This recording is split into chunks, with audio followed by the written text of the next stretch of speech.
making a card using the Lawn Fawn Flamingo Together stamp set and the Fun in the Sun 6x6 paper pad by Pebbles. And I'm going to start with my flamingos here. Just going to zoom in for you so you can get a better look. I thought I'd break out my Zig Clean Color Real Brush pens today. I haven't used those in a while. I'm going to do a little watercoloring.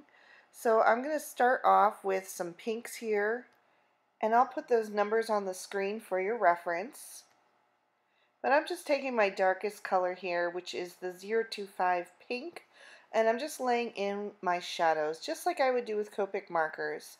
So I'm just going under the head, on the throat, and under the wings, and towards the back of the body where I would want the shades to be darker. And then without using any water, I'm just going to go straight into my medium shade, which is the 021 Light Carmine. And I'm going to use that to draw out my pink, that darker shade, and then continue the light carmine out a little bit further, creating some depth. Next, I'm going to take my lightest pink, which is 026, and I'm just going to once again pull out that light carmine and color in a little bit more with this light pink, but I'm going to leave plenty of white space for my watercoloring. And then I'm going to grab a detail brush and some nice clean water here that I have in my little cup. I really like this collapsible cup from Faber-Castell, and I'm just going to blend out those colors, just kind of dragging out the ink into the white areas of the flamingos until I'm really happy with the blended look. I'm going to do the male flamingo exactly the same. I'm just blending out that color. And what I love about these markers is that you can go back in even while the paper is still wet. So here I am going in with my darkest color again.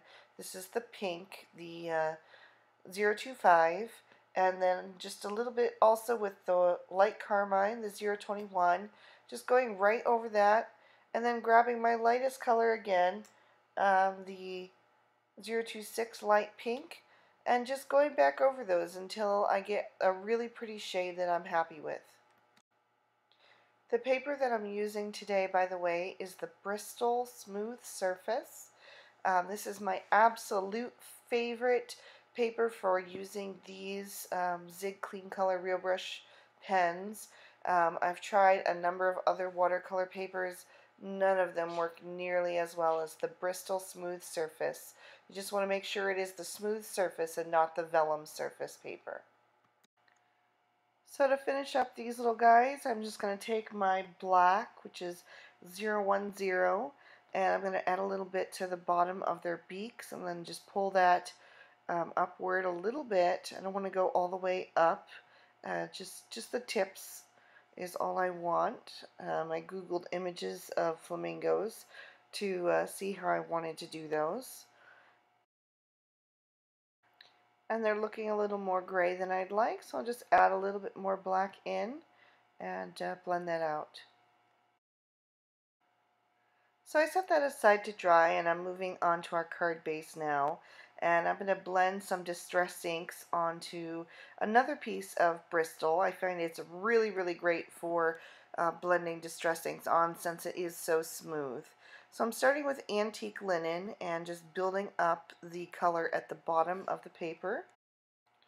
Then I'm going to add some Gathered Twigs at the bottom to just define that edge.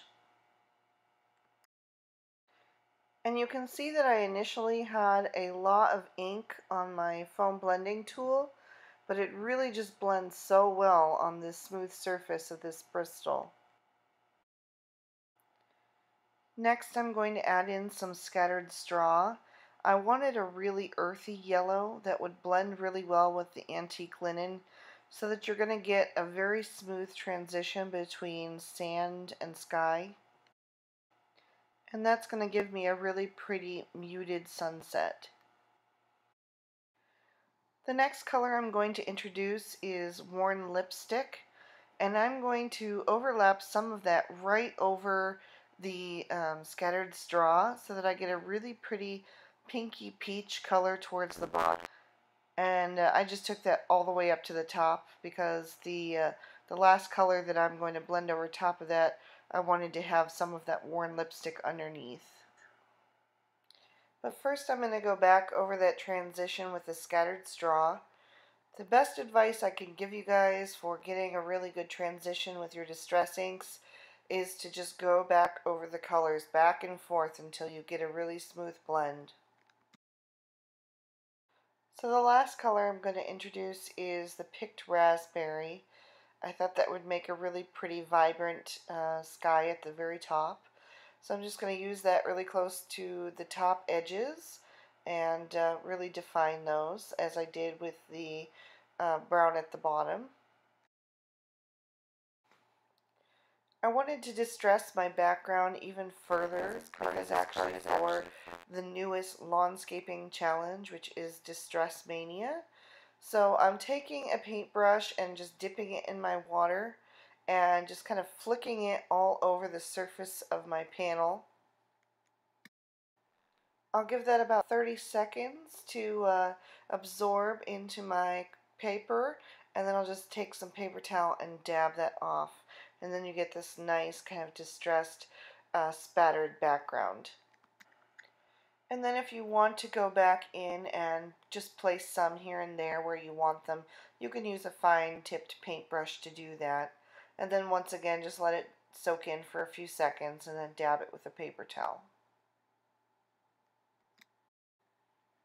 So I've got this lake that I stamped out from the Lawn Fawn Dad Plus Me stamp set for a previous project. It was a Narwhal Unicorn Love Connection that you can see on my blog if you're interested. Just christygetscrafty.blogspot.com. But I've cut a slit into one of the ripples with my X-Acto knife, and I'm just tucking the legs of my flamingos in there and then holding them in place with a piece of post-it tape. And that'll just keep everything together as one unit while I place my foam tape on the back.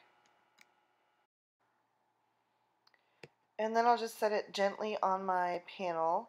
I don't want to press down that foam tape until I've had time to arrange things just how I want them. And I put the male's beak overlapping the female so they're kind of nuzzling. And then I'm just going to take some Tombow Mono Multi-Glue and go ahead and tuck in some palm trees to set the scene. And then we'll just set that aside to assemble our card. My blue piece of pattern paper is trimmed down to 5 1/4 by 4, and the stripe is 5 by 3 3/4. And I'm just adhering those down with some Tombow Mono Multi-Glue to a white standard size note card. And I'm tilting them a little bit to each side so that when I place my focal panel over top, you'll get a nice pop of color on either side. So I covered the back of the panel with foam tape so that it'll have some dimension, and I'll just press that down over top, centered on the card. And that is going to complete our project for today. Thank you guys so much for watching. I hope you enjoyed this video. If you did, give it a thumbs up and leave me a comment below. Here's another video I thought you might enjoy. Just click the little video clip and it'll take you right to it. Thanks so much. Bye-bye.